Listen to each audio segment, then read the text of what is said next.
मेरे बच्चे, आज वह खास दिन है जब तुम्हारे पास मेरे संदेश को सुनने के लिए पर्याप्त समय है। और आज मैंने यह समय इसलिए चुना है क्योंकि मैं जानती हूँ कि तुम्हें आज मेरे द्वारा प्राप्त संदेश में वह सारी बातें पता चलेंगी जिन बातों से तुम आज तक अनजान हो। आज केवल भाग्यशाली लोग ही मेरे संदेश को सुन पाएंगे, क्योंकि आज मैंने केवल उनको ही चुना है जिनके जीवन में मैं बहुत बड़ा बदलाव करने जा रही हूँ।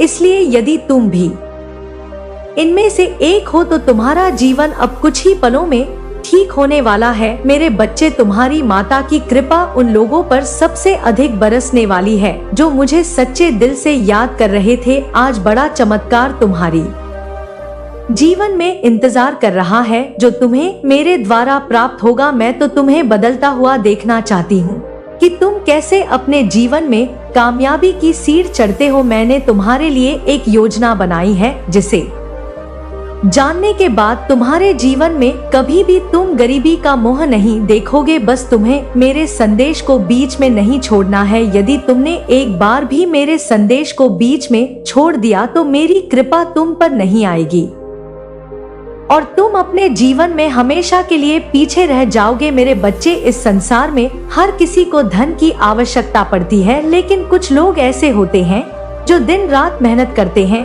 फिर भी धन को सही से प्राप्त नहीं कर पाते। आज इसी समस्या का हल मेरे संदेश में है। तुम्हारी कुछ ऐसी गलतियां, कुछ ऐसी चीजें तुमसे हो जाती हैं जो तुम्हारे लिए जीवन में धन के मार्ग को बंद कर देती है। धन तुम्हारे परिवार का पालन पोषण करता है और उन्हें नया जीवन प्रदान करने में सहायता करता है। तुम्हारे परिवार में आर्थिक परेशानियां, दर्द इतनी ज्यादा है कि उनमें से अधिकतर दुख धन के कारण ही है, क्योंकि धन के अभाव के कारण तुम किसी भी प्रकार का भोजन ठीक प्रकार से नहीं कर सकते। तुम कोई भी वस्तु जो तुम्हें अच्छी लगती है उसे खरीद नहीं सकते। हर चीज के लिए की आवश्यकता है। मेरे बच्चे, इस कलयुग में पैसे के बिना जीव जीना इतना कठिन है कि कोई भी व्यक्ति अपने जीवन में एक कदम भी पैसे के बिना नहीं चल सकता। तुम बहुत ज्यादा नाजुक दिल के हो और यह दुनिया बहुत ज्यादा चालाक है, तो तुम उनसे दूर ही रहो, तभी तुम्हारे जीवन में बदलाव आएंगे। मैं ऐसे लोगों की सबसे ज्यादा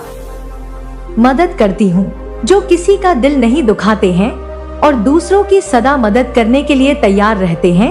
अच्छी लगन के साथ अपने जीवन में कार्य करता है, उसको कभी भी डरना नहीं चाहिए, क्योंकि अगर तुम्हारे मन में डर बैठ जाएगा तो तुम कार्य नहीं कर पाओगे। मेरे बच्चे, जो बिना स्वार्थ के अपना जीवन किसी के लिए समर्पित कर देता है वही मेरा सच्चा भक्त होता है। मैंने देखा है कि तुमने अपने जीवन में बहुत सारे लोगों की निस्वार्थ मदद की है, जिससे कि मैं प्रसन्न हुई हूँ और आज मैं तुम्हें मनोवांछित फल देना चाहती हूँ। तुम मेरी ही तरह निस्वार्थ लोगों की सहायता करो, ईश्वर की भक्ति करो, अपने जीवन में सुख और शांति पाओ। हमारे जीवन में कई बार इतनी तकलीफ आ जाती है कि हम हिम्मत हार जाते हैं, हम डर जाते हैं कि अब हमसे कुछ नहीं होगा, लेकिन हमें अपना मनोबल नहीं खोना है। हमें अपनी तकलीफ को हम पर हावी नहीं होने देना है, अपना हौसला बनाए रखना है और निडरता के साथ अपने कार्य करते जाना है, बिना यह सोचे कि इसका फल क्या होगा। अपने कार्य सच्चाई से और ईमानदारी से करते जाना। मेरे बच्चे, अगर आप जीवन में आनंद लेना चाहते हैं तो सबसे जरूरी है कि आप खुश रहे। बस यही आपके लिए सबसे ज्यादा जरूरी है, क्योंकि अगर आप दिल से खुश होंगे तो आप सारे कार्य जल्दी ही पूरा कर लेंगे और तुम हर दिन यही सोचते हो कि तुम्हारे भाग्य में क्या लिखा हुआ है। तो आज तुम्हारी माता तुम्हें तुम्हारे भाग्य के बारे में बताने आई है। तुम्हारे भाग्य में मैंने जो लिखा है उसे कोई भी नहीं बदल सकता। मैंने जो तुम्हारे भाग्य में लिखा है उसको तुमसे कोई भी नहीं छीन सकता। तुम्हारे भाग्य का लिखा हुआ तुम जरूर मिलकर रहेगा। मेरे बच्चे, हर चीज का एक समय निश्चित होता है। मैंने तुम्हारे जीवन के समय को निर्धारित कर दिया है। जब तुम्हारे भाग्य में लिखी चीजों का प्राप्त होना लिखा है वह तुम्हें उसी समय प्राप्त होंगी। जिस कारण तुम दिन रात रोते हो वह केवल क्षण मात्र के दुख हैं। तुम्हारी माता तुमसे प्रेम करती है, परंतु मैं विधि के विधान से बंधी हुई हूँ। तुम जो भी कर्म करते हो वही तुम्हारा भाग्य बनता है। जो कर्म तुम इस समय कर रहे हो वही भाग्य में लिखा जा रहा है। मेरे द्वारा ही तुम्हारे भाग्य का अच्छा बुरा सब कुछ लिखा जाता है, क्योंकि अपने बच्चों को माता से ज्यादा कोई नहीं समझ सकता। मेरे बच्चे, तुम जो अच्छे कर्म कर रहे हो वह तुम्हारे भाग्य में अच्छी चीजों को ही लिख रहा है, और जो तुम बुरे कर्म कर रहे हो वह भी तुम्हारे भाग्य में लिखा जा रहा है। यह भाग्य और कुछ नहीं, केवल हमारे कर्मों की करनी है। हम जिस प्रकार स्वयं को चाहते हैं उसी प्रकार से हमें कर्म करने चाहिए। उनकी असीम करुणा, उनका विराट सामर्थ्य, इन सभी नकारात्मक प्रहारों को, इन सभी तंत्र मंत्रों को, इन सभी टोर्नेडो को आप तक पहुंचने से पहले ही निष्प्रभावी कर रहा है, उन्हें शून्य कर रहा है। जैसे सूर्य के उदय होते ही अंधकार स्वतः ही विलीन हो जाता है, ठीक उसी प्रकार माँ काली की कृपा के प्रकाश में यह समस्त नकारात्मकता भस्म हो रही है। ये प्रयास तो हो रहे हैं, निरंतर हो रहे हैं, लेकिन माँ काली का सुरक्षा चक्र इतना सुदृढ़ है, इतना अभेद्य है कि यह सब आप पर कोई स्थायी, कोई गंभीर असर नहीं कर पा रहे हैं। वे आपको छूने का प्रयास करते हैं, पर माँ की शक्ति उन्हें पीछे धकेल देती है। अब क्योंकि ये नकारात्मक शक्तियाँ अपने मूल लक्ष्य अर्थात आपको सीधे तौर पर हानि पहुँचाने में विफल हो रही हैं, तो वे दूसरे मार्गों से प्रकट होने का प्रयास कर रही हैं। यह सारी नकारात्मक ऊर्जा, यह सारा द्वेष, यह सारा काला जादू अब आपके सपनों के माध्यम से, आपके अवचेतन मन के द्वार से आपको दिखाई देने लगा है। आपके स्वप्न अब साधारण नहीं रहे, वे उस अदृश्य युद्ध का प्रतिबिंब बन गए हैं जो आपके ऊर्जा क्षेत्र में चल रहा है। इन सपनों में आपको अस्पष्ट भयावह आकृतियां दिख सकती हैं। आपको ऐसा महसूस हो सकता है कि कोई आपका पीछा कर रहा है या आप किसी जाल में फंस गए हैं। यह गंध, यह मैल, यह दूषित ऊर्जा जो तंत्र मंत्र और टोर्नेडो के रूप में आपके खिलाफ, आपकी शांति के खिलाफ, आपकी समृद्धि के खिलाफ निरंतर प्रयोग की जा रही है, वह अब आपके सपनों में प्रतीकात्मक रूप से प्रकट हो रही है, ताकि आपका चेतन मन भी इस अदृश्य खतरे के प्रति सचेत हो सके। लेकिन मेरे प्यारे बच्चों, यहीं पर आपको अपनी आंतरिक शक्ति और अपने ईश्वरीय संरक्षण पर पूर्ण विश्वास रखना है। आपके भीतर, आपकी आत्मा में एक दिव्य शक्ति का वास है, एक ऐसी ज्योति जो अनादि काल से प्रज्वलित है। यह आपकी स्वयं की सात्विक ऊर्जा है, आपकी अच्छाई है, आपकी करुणा है, आपकी निष्ठा है, और इसके साथ ही माँ काली की अमोघ कृपा, उनका निरंतर बरसता हुआ आशीर्वाद इन सभी नकारात्मक हमलों को, इन सभी कुटिल योजनाओं को पूरी तरह से नाकाम कर रही है, उन्हें ध्वस्त कर रही है। जैसे कोई किला जो चारों ओर से शक्तिशाली दीवारों और सजग प्रहरियों से सुरक्षित हो, उसी प्रकार आप भी माँ काली और अपनी आंतरिक दिव्यता के कारण सुरक्षित हैं। ये नकारात्मक शक्तियाँ आपकी ओर आती तो हैं, पर आपके प्रभामंडल से टकराकर चूर-चूर हो जाती हैं, उनकी शक्ति क्षीण हो जाती है। अगर यह संदेश, यह दिव्य वाणी आपके जीवन की वर्तमान परिस्थितियों से, आपके अनुभवों से, आपकी अंतरात्मा की आवाज से प्रतिध्वनित हो रही है, अगर आपको ऐसा लग रहा है कि यह सब आपके लिए ही कहा जा रहा है, तो यह कोई संयोग नहीं है। यह ब्रह्मांडीय चेतना का आपसे सीधा संवाद है। ऐसे में माँ काली और महादेव, जो आपके सनातन रक्षक हैं, जो हर पल, हर श्वास में आपकी देखभाल कर रहे हैं, उनके प्रति अपनी कृतज्ञता अवश्य व्यक्त करें। कमेंट बॉक्स में जाकर उनके जयकारे लगाएं, उन्हें धन्यवाद दें, अपनी श्रद्धा सुमन अर्पित करें। आपका एक एक धन्यवाद, आपकी एक एक प्रार्थना उस दिव्य ऊर्जा के साथ आपके संबंध को और भी गहरा और भी मजबूत बनाती है। समझने की चेष्टा करें मेरे बच्चों कि आप पर हर संभव तरीके से, हर दिशा से, हर प्रकार के ज्ञात और अज्ञात तंत्र मंत्र और टोर्नेडो के करवाए जा रहे हैं। उस ईर्ष्यालु महिला ने अपनी पूरी शक्ति, अपना पूरा संसाधन इसी एक कार्य में झोंक दिया है।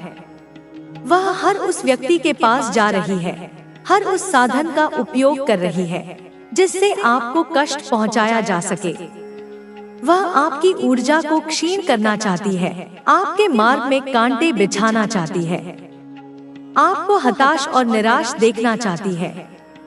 लेकिन उसे यह ज्ञात नहीं कि आपके इष्ट देव, आपके भोलेनाथ, सृष्टि के संहारक और पालक महाकाल स्वयं और आपके प्यारे कान्हा जी, जो प्रेम और आनंद के सागर हैं, जो धर्म की स्थापना के लिए अवतार लेते हैं, जिसकी जड़ें तुम्हारे घर की सकारात्मक ऊर्जा को सींचती हैं, उन्हीं जड़ों में उसने काली माँ की दूषित ऊर्जा को बो दिया है, उसे अपवित्र कर दिया है, ताकि घर की सुरक्षा छिन्न भिन्न हो जाए।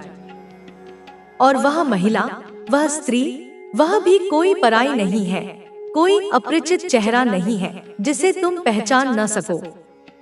वह तुम्हारे जीवन में पहले से ही उपस्थित है, तुम्हारे बहुत पास है, इतनी पास कि तुम उस पर संदेह भी नहीं कर सकते। वह ऐसी है जो तुम्हारे सम्मुख अत्यंत मीठा बोलती है, तुम्हारी प्रशंसा करती है, तुम्हारी शुभचिंतक होने का दिखावा करती है। लेकिन उसकी आंखों की गहराई में झांक कर देखो, वहाँ तुम्हारे लिए दया या करुणा नहीं, बल्कि घृणा और ईर्ष्या की अग्नि धधकती हुई मिलेगी। वह तुम्हारी उन्नति, तुम्हारी प्रसन्नता से जलती है। वह तुम्हारे घर की रसोई तक पहुंच चुकी है, तुम्हारे भोजन, तुम्हारे जल तक उसकी नकारात्मक दृष्टि पड़ चुकी है। तुम्हारे बच्चों के नाम तक वह जान चुकी है और उनके प्रति भी वह अपने मन में कुटिल योजनाएं बुन रही है। और अब उसकी सबसे बड़ी जिज्ञासा, उसका सबसे बड़ा लक्ष्य यह जानना है कि वह पूर्वजों की पूंजी कहाँ छिपी है। वह किसी भी तरह उस पूंजी तक, उस शक्ति तक अपनी पहुंच बनाना चाहती है, लेकिन उसका तरीका सीधा और सरल नहीं है। वह छल से, कपट से, तंत्र मंत्र के बल पर और मोहजाल बिछाकर उस पूंजी को, उस रहस्य को तुमसे और उस पूर्वज की आत्मा से खींच लेना चाहती है, उसे हड़प लेना चाहती है। मेरे बच्चे, यह सब जो हो रहा है, यह कोई आकस्मिक घटना नहीं है, यह कोई संयोग नहीं है। यह एक गहरा षड्यंत्र है, एक ऐसा खेल है जो वर्षों से, शायद पीढ़ियों से रचा जा रहा है। उस तांत्रिक ने केवल एक आत्मा को ही कैद नहीं किया है, वह उससे भी आगे बढ़कर तुम्हारी नियति को, तुम्हारे भाग्य को ही मोड़ने की, उसे अपने नियंत्रण में लेने की तैयारी में है। वह तुम्हारे जीवन की दिशा को अंधकार की ओर धकेलना चाहता है। लेकिन प्रश्न यह उठता है कि क्यों? आखिर क्यों वह तांत्रिक और वह स्त्री मिलकर तुम्हारे और तुम्हारे परिवार के पीछे पड़े हैं? क्या कारण है कि वे उस पूर्वज की आत्मा को मुक्त नहीं होने दे रहे, उसे तुमसे बात नहीं करने दे रहे? मेरे बच्चे, इस क्यों का उत्तर इतना सीधा और सरल नहीं है कि मैं तुम्हें एक वाक्य में बता सकूं। इसकी जड़ें बहुत गहरी हैं, तुम्हारे अतीत, तुम्हारे कर्मों और तुम्हारे प्रारब्ध से जुड़ी हुई हैं। लेकिन मैं तुम्हें संकेत दे रही हूँ, स्पष्ट संकेत, जिन्हें यदि तुमने समझ लिया तो तुम इस षड्यंत्र की परतों को खोल सकोगे। क्या तुमने हाल ही में यह अनुभव किया है? क्या तुमने इस बात पर ध्यान दिया है कि कोई विशेष व्यक्ति, तुम्हारे आसपास का ही कोई, तुम्हारे ऊपर, तुम्हारी गतिविधियों पर विशेष ध्यान देने लगा है? क्या कोई ऐसा है जो तुम्हारी छोटी छोटी बातों पर भी नजर रखने लगा है, तुम्हारी हर हरकत को गौर से देख रहा है? क्या कोई तुम्हारे घर में आने जाने वालों की, तुम्हारे मित्रों और संबंधियों की जानकारी गुप्त रूप से एकत्रित कर रहा है? हाँ मेरे बच्चे, यही है वह संकेत। यही वह व्यक्ति है जो उस तांत्रिक का माध्यम बना हुआ है या स्वयं उस स्त्री के साथ मिला हुआ है। यह तांत्रिक केवल मृत्यु का सौदागर नहीं है, वह केवल आत्माओं को कष्ट देने वाला नहीं है। उसकी महत्वाकांक्षाएं इससे कहीं अधिक हैं। वह तुम्हारे भाग्य को, तुम्हारी नियति को अपने काबू में करना चाहता है, उसे अपनी इच्छानुसार संचालित करना चाहता है, और उसके इस कुटिल उद्देश्य की पूर्ति के लिए उसे चाहिए वह आत्मा, उस पूर्वज की आत्मा, क्योंकि वह आत्मा उस रहस्य को जानती है। उसे चाहिए वह रहस्य जो उस पूंजी तक पहुंचने का मार्ग प्रशस्त करेगा, और उसे चाहिए वह पूंजी, वह शक्ति जो तुम्हारे पूर्वज तुम्हारे लिए छोड़ गए हैं, ताकि वह उसका दुरुपयोग कर सके, अपनी काली शक्तियों को और बढ़ा सके। वह स्त्री, वह कपटी महिला उसके लिए केवल एक माध्यम है, एक उपकरण है। वह तुम्हारे आसपास इसीलिए मंडराती रहती है, तुम्हारे जीवन में इसीलिए इतनी सक्रिय है, ताकि वह तुम्हारे घर की सकारात्मक ऊर्जा में धीरे धीरे प्रवेश कर सके, उसे दूषित कर सके। वह तुम्हारे आत्मविश्वास को, तुम्हारी आंतरिक शक्ति को डगमगा सके, तुम्हें कमजोर कर सके। वह तुम्हें धीरे धीरे भ्रम और संशय के जाल में फंसा सके, ताकि तुम सही और गलत का निर्णय न कर पाओ। कभी तुम महसूस करते हो कि सब कुछ ठीक चल रहा है, जीवन सामान्य गति से आगे बढ़ रहा है, और अगले ही पल बिना किसी स्पष्ट कारण के सब कुछ बिखरने लगता है, कुछ टूटने लगता है, कोई बाधा उत्पन्न हो जाती है। यह उसी अलक्ष्य जाल का प्रभाव है जो वे दोनों मिलकर तुम्हारे चारों ओर फैला रहे हैं। एक ऐसा जाल जिसे तुम अपनी स्थूल आंखों से नहीं देख सकते, परंतु उसकी उपस्थिति को अनुभव अवश्य कर सकते हो। अब एक और महत्वपूर्ण प्रश्न यह उठता है कि वह पूर्वज कौन है? तुम्हारे इतने सारे पूर्वजों में से वही विशेष पूर्वज क्यों है जो इतना कष्ट सहकर भी तुमसे संपर्क करना चाहता है? क्यों वह केवल तुम्हें ही यह सब कुछ बताना चाहता है, किसी और को क्यों नहीं? इसका कारण यह है, मेरे बच्चे, कि उस पूर्वज का तुम्हारे साथ एक बहुत ही विशेष, एक बहुत ही गहरा संबंध है। यह संबंध केवल इस जन्म का नहीं, बल्कि जन्म जन्मांतर का है। वह आत्मा तुम्हें अपने अंश के रूप में देखती है, अपने रक्त के रूप में पहचानती है। वह तुम्हें अपना सच्चा उत्तराधिकारी मानती है, उस ज्ञान, उस शक्ति और उस जिम्मेदारी का जिसे वह तुम्हें सौंपना चाहती है। लेकिन इस पवित्र उत्तराधिकार की प्रक्रिया में, इस हस्तांतरण में बाधा बन रही है वह स्त्री, जो सच्चाई में वह कदापि नहीं है जो वह बाहर से दिखती है, जो वह दर्शाने का प्रयास करती है। उसका बाहरी आवरण अत्यंत आकर्षक और मधुर हो सकता है, परंतु उसके भीतर कालकूट विष भरा हुआ है। वह तुम्हारी हमदर्द नहीं है, वह तुम्हारी शुभचिंतक नहीं है, बल्कि खिलाफ किया। वह अब उनके लिए एक सबक बन गया है। वे अब जानते हैं कि किसी के खिलाफ साजिश रचने का अंजाम क्या हो सकता है। तुम्हारी सफलता ने उन्हें यह दिखा दिया है कि सच्चाई और ईमानदारी की हमेशा जीत होती है। अब वे खुद अपने किए पर पछता रहे हैं, लेकिन अब उनके पास कुछ नहीं बचा है। तुम्हारे लिए अब यह समय है कि तुम अपने जीवन में संतुलन बनाए रखो। सफलता के साथ साथ विनम्रता और धैर्य भी जरूरी है। तुम्हारी विनम्रता ही तुम्हारी असली पहचान है। जितना अधिक तुम सफलता की ऊंचाइयों पर जाओगे, उतना ही अधिक तुम्हें जमीन से जुड़े रहना होगा। तुम्हारी यह विनम्रता ही तुम्हें और भी महान बनाएगी।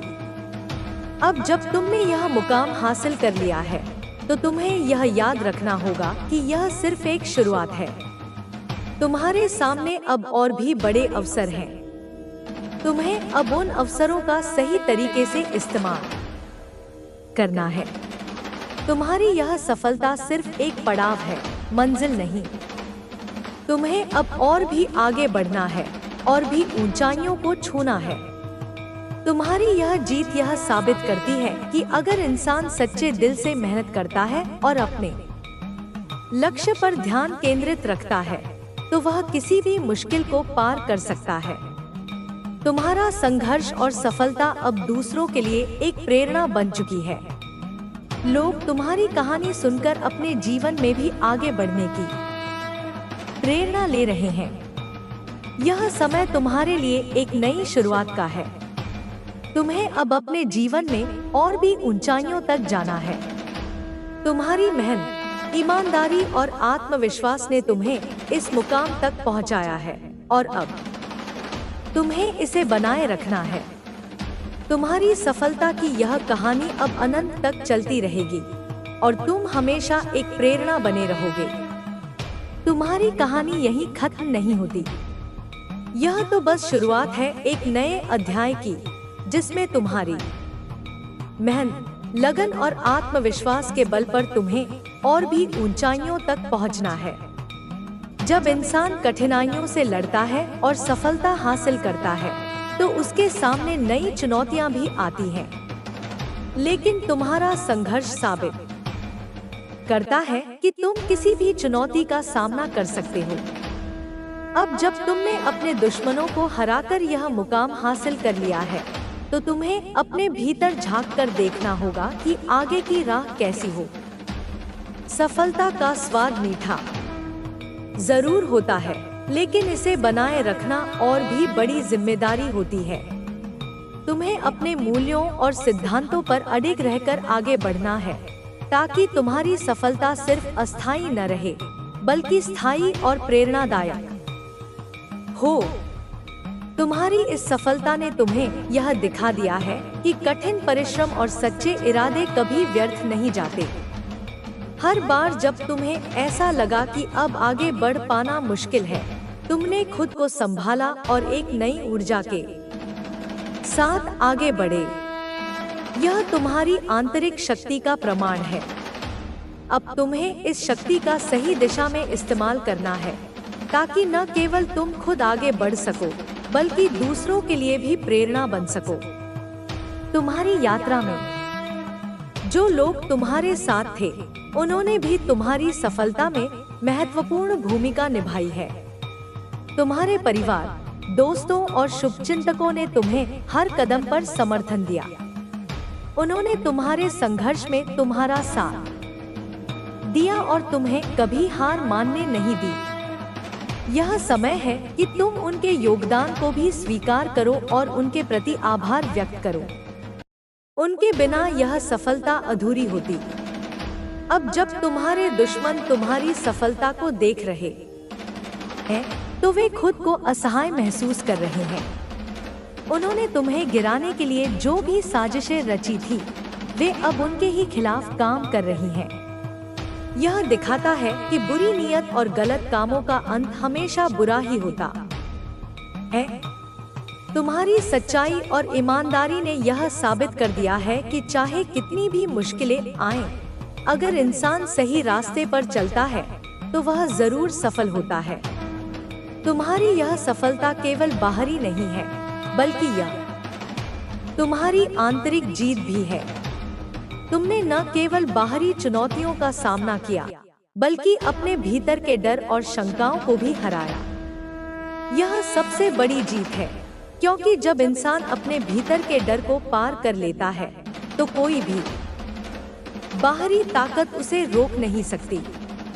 अब तुम पहले से ज्यादा मजबूत हो और तुम्हें इस मजबूती का उपयोग अपने भविष्य को बेहतर बनाने में करना है। आगे की राह में तुम्हें नई जिम्मेदारियों का सामना करना होगा। सफलता के साथ जिम्मेदारियां भी बढ़ती हैं। अब लोग तुम्हें एक रोल मॉडल के रूप में देखेंगे। तुम्हारे निर्णय और कार्यों का असर सिर्फ तुम्हारे जीवन पर नहीं, बल्कि उन लोगों पर भी पड़ेगा जो तुम्हें प्रेरणा के रूप में देखते हैं। तुम्हें अपने हर कदम को सोच समझकर उठाना होगा, ताकि तुम अपनी सफलता को बनाए रख सको और दूसरों के लिए भी मिसाल बन सको। तुम्हारी इस सफलता ने यह दिखा दिया है कि जीवन में चाहे कितनी भी कठिनाइयां आएं, अगर इंसान ठान ले कि उसे हार नहीं माननी है, तो वह हर मुश्किल को पार कर सकता है। यह तुम्हारी ताकत का प्रमाण है। अब तुम्हें इस ताकत का सही दिशा में इस्तेमाल करना है। तुम्हें अपने सपनों को और भी बड़ा बनाना है और उन्हें हासिल करने के लिए लगातार प्रयास करते रहना है। तुम्हारी कहानी अब उन लोगों के लिए एक प्रेरणा है जो अपने जीवन में संघर्ष कर रहे हैं। वे तुम्हारी कहानी सुनकर यह समझ सकते हैं कि कठिनाइयां और असफलताएं जीवन का हिस्सा है, लेकिन अगर इंसान हार मान ले तो वही उसकी असली हार होती है। तुम्हारा संघर्ष यह दिखाता है कि अगर इंसान अपने लक्ष्य पर ध्यान केंद्रित रखे और मेहनत करता रहे तो कोई भी बाधा उसे रोक नहीं सकती। अब जब तुमने यह मुकाम हासिल कर लिया है तो तुम्हें अपने भविष्य की योजना बनानी होगी। तुम्हें यह सोचना होगा कि आगे क्या करना है और कैसे अपनी सफलता को और भी ऊंचाइयों तक ले जाना है। तुम्हारे सामने अब कई अवसर हैं और तुम्हें उनमें से सही अवसरों को पहचानना होगा। तुम्हें अपने लक्ष्यों को स्पष्ट रखना होगा और उन्हें हासिल करने के लिए निरंतर प्रयास करना होगा। तुम्हारी यह सफलता यह भी दिखाती है कि समय का चक्र हमेशा घूमता रहता है। जो लोग आज मजबूत होते हैं वे कल कमजोर हो सकते हैं। तुम्हारे दुश्मनों ने जब तुम्हें कमजोर समझा था तब वे नहीं जानते थे कि समय बदलते देर नहीं लगती। अब वही लोग तुम्हारे सामने झुकने पर मजबूर हो गए हैं। यह सब समय का खेल है और तुमने इस खेल को जीत लिया है। तुम्हें अब अपने जीवन में संतुलन बनाए रखना है। सफलता के साथ साथ विनम्रता भी जरूरी है। तुम्हारी विनम्रता ही तुम्हारी असली पहचान है। जितना अधिक तुम सफलता की ऊंचाइयों पर जाओगे उतना ही अधिक तुम्हें जमीन से जुड़े रहना होगा। तुम्हारी यह विनम्रता